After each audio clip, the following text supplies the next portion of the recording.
So let's dive in. What exactly is a totalitarian government? I mean, we hear the term, but it's more than just strict, isn't it? It really is. It's about aiming for, well, total control. Not just public life, but everything. Your thoughts, your actions, your beliefs. It goes deep. Right. And if you're tuning in, you probably want to get beyond the headlines, really understand these big concepts efficiently. So that's what we're aiming for here. And maybe first, it's useful to quickly touch on authoritarianism. It's related, but often seen as maybe a step less extreme. How so? Well, think of it like this. Authoritarianism often wants to control what you do, keep you from opposing the regime, basically. Totalitarianism, though, it wants to control who you are. It pushes this pervasive ideology, tries to get everyone actively involved, shape their very thinking. Okay, that's a helpful distinction.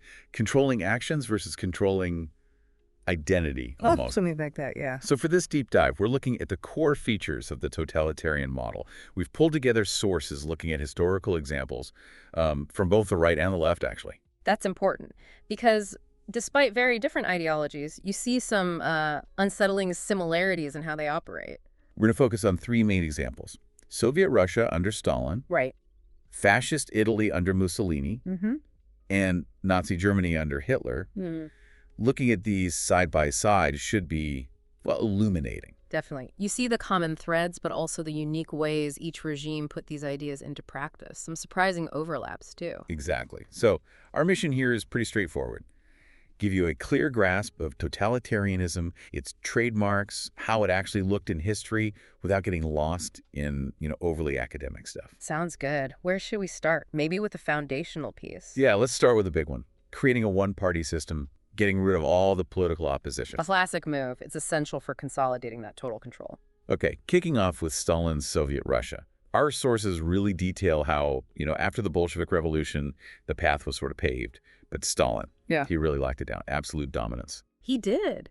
And the purges, they weren't just against enemies outside the party. He went after the old Bolsheviks, the very people who helped make the revolution. It's incredible. These show trials, the executions, the sources talk about just how many of Lenin's own comrades were, well, eliminated. Just wiped out. It shows this complete intolerance for any dissent, even from within. Any potential challenge, even theoretical, was seen as a threat. So absolute loyalty was the only option. Pretty much. Conform or else. Okay, let's pivot to Mussolini's Italy.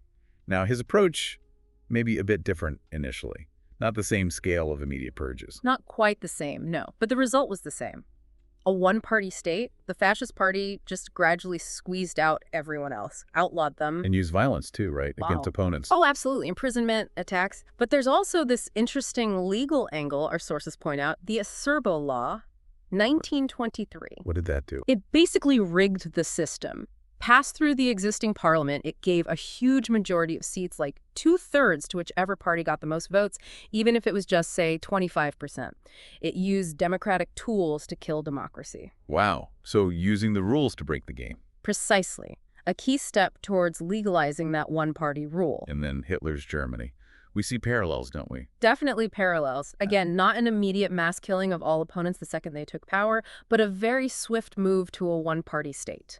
The Reichstag fire was crucial there. The parliament building burning down. Yeah. Many historians believe the Nazis staged it, or at least exploited it.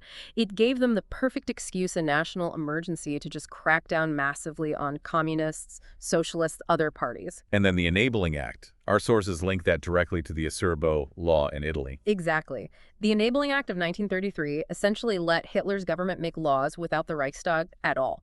Poof. Parliamentary democracy gone. So again, using a kind of legal maneuver, however suspect, to get absolute power. Right. Both Mussolini and Hitler use these legal or pseudo-legal steps to solidify single-party control. The speed Hitler did it with, though, was pretty remarkable once he got that initial power. Okay, so step one, eliminate political choice. What's another key trademark?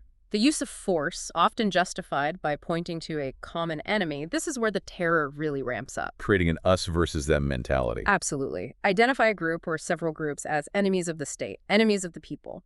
Then use systematic force, terror, violence against them. It silences opposition, sure, but it also rallies your supporters and reinforces your own power. Back to Stalin. The sources talk about the Cheka, later the NKVD. The the secret police. Instruments of pure terror. Mass arrests, executions, those show trials we mentioned, all targeting anyone perceived as an enemy. And the Holodomor in Ukraine. That's something else entirely, not just arrests, but Yeah. starvation. Deliberate, engineered famine. Our sources are clear on this. The regime used starvation as a weapon against millions of Ukrainians deemed disloyal or resistant to collectivization. The death toll under Stalin is just staggering. It's hard to even comprehend that scale, using food, or the lack of it, as a tool of state policy. It shows the absolute ruthlessness, the willingness to inflict unimaginable suffering on their own people to achieve political goals. Chilling. Now, Italy. Mussolini had his black shirts. Yes, the squadristi, the basically paramilitary thugs. They were let loose on political opponents, socialists, union organizers, anyone who didn't toe the fascist line. Intimidation, beatings, even killings. And he wasn't shy about it. Not at all. One source we looked at quotes him openly boasting about the violence against socialist leaders. It wasn't hidden. It was a public demonstration of power. We broke them, that kind of thing. So violence is propaganda, almost. In a way, yes. Instill fear in enemies, project strength to followers. And Nazi Germany. The SA, the SS, we know these names. They were central to enforcing Nazi ideology and crushing dissent. Brutally effective. And the sources detail how they started early with identifying and marginalizing groups, right? The whole not Aryan classification. Exactly. It started with classification, propaganda, stripping rights, then measures like forced sterilization. One source calls this out as a clear precursor, a step on the path towards much worse. Setting the stage for genocide. Fundamentally, yes. The Nazi use of force was inseparable from their racist ideology. Dehumanize the target group, unleash organized violence, create this atmosphere of terror that silenced almost everyone and enabled the Holocaust. Okay, so one-party rule, use of force against enemies. What about the economy? That's trademark number 3, state control. Yes, but this is where we see some really interesting differences, reflecting those left versus right ideologies we mentioned. Right, they all controlled the economy, but how they did it varied. Big time. So Soviet Russia under Stalin, that's the left-wing example. What did economic control look like there? Full-on socialism, essentially. Government ownership of pretty much everything, factories, land, resources. The state dictated production through these famous 5-year plans. And the focus was? Rapid, almost breakneck industrialization, heavy industry, building up the military, often achieved through horrific forced labor, like in the gulags. Not much focus on, say, making things people actually wanted to buy. Very little. Consumer goods were an afterthought. One source used a funny analogy, like the state deciding everyone gets a size medium jacket. It might not fit anyone particularly well, but that's what you get. Efficiency wasn't the point. Hitting state targets for steel production was. And Stalin's goal was catching up with the West industrially. Desperately. He saw it as essential for survival, no matter the human costs. Okay, contrast that with fascist Italy and Nazi Germany on the right. Yeah. How did they handle the economy? Not total state ownership, right? No, not usually. Our sources describe it more as corporate statism or a kind of command economy within a capitalist structure. Some private ownership was allowed, even encouraged in some ways. But heavily controlled. Heavily controlled and directed by the state. The goal was always serving national interests, things like self-sufficiency, autarky, building up the military, reducing unemployment to maintain social stability. And Hitler's Germany. The sources mention massive public works. Yes, things like building the Autobahn, big infrastructure projects, plus rapid rearmament. This was funded by deficit spending. Interestingly, it has some links to Keynesian economics, using government spending to stimulate the economy. So using capitalist tools, but twisting them for the state's often military goals. That's a good way to put it. Private companies could profit, sure, but they had to align with the state's agenda. It was definitely not free market capitalism. State direction was paramount. Okay, let's shift gears again. Trademark number 4. Emphasizing the role of women and the family. This feels like getting into the social engineering aspect. Very much so. Totalitarian regimes don't just want to control politics and economics. They want to shape the very fabric of society, right down to the family unit, often aligning it with their ideology. How did this play out in Soviet Russia under Stalin?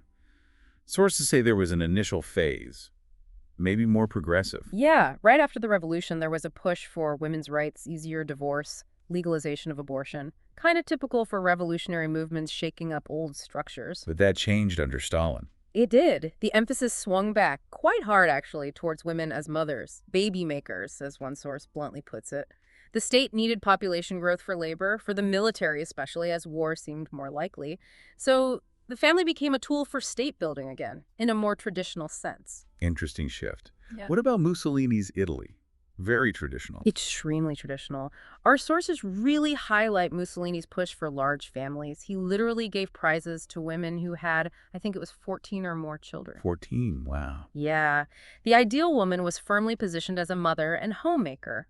Motherhood was framed as a patriotic duty, serving the nation by increasing its numbers and reinforcing fascist values through the family. Okay.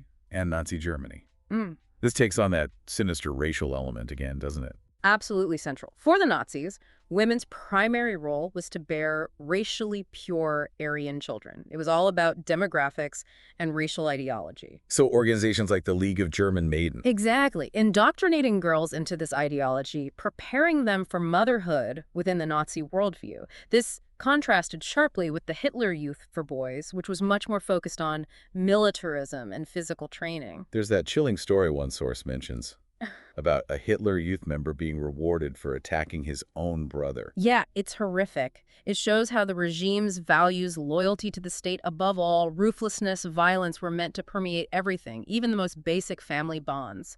Utterly perverse. It really underscores that total control ambition, reaching into the most private parts of life. No aspect was considered off limits. Okay, before we wrap up the trademarks, there's one specific factor sources bring up, especially for Italy and Germany. The Treaty of Versailles. Ah, yes, the post-World War I settlement. It played a huge role. How so? Particularly for Italy, sources say they felt cheated. Deeply. Italy was on the winning side of World War I, but they felt the Allies didn't give them the territory they'd been promised for joining the war effort. There was this widespread sense of betrayal, national humiliation, sacrifice for nothing. And in Germany? In Germany, it was even more acute. The war guilt clause, the massive reparations, the territorial losses, it fostered incredible resentment and instability. So this disappointment, this bitterness, Yeah. it created an opening. Absolutely. It created fertile ground for movements, nationalist, authoritarian, totalitarian, that promised to restore national pride, tear up the treaty, and make the nation strong again. Mussolini and Hitler both exploited the sentiment masterfully. It's a potent reminder of how historical grievances can fuel really dangerous political paths. Definitely. Unresolved resentments are powerful political fuel. So let's try to bring this together. We've seen totalitarianism is about this drive for total control, politics, economy, society, even thought. Right. And key tools include that one-party state, eliminating opposition. The systematic use of force, often against a designated enemy. Controlling the economy for state goals, whether left or right in flavor.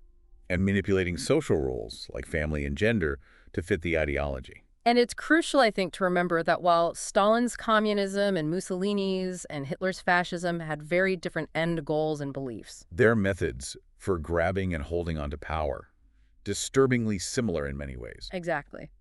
The playbook for tyranny has some common pages, regardless of the cover. Which brings us to maybe a final thought for you, the listener. Thinking about these historical examples, what lessons can we draw about maybe the fragility of democracy?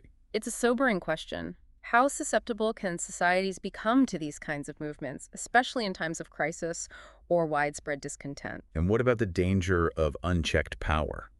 Or the importance of critical thinking when you're faced with really charismatic leaders making grand promises, often wrapped in nationalism? Maybe reflect on what conditions make societies vulnerable.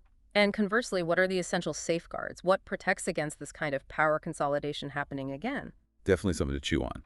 And understanding these regimes, well, it really lays the groundwork for understanding so much of what came next, doesn't it? Especially World War II. Absolutely. You can't really understand the Second World War without understanding the nature of the totalitarian powers involved. This deep dive provides that essential context.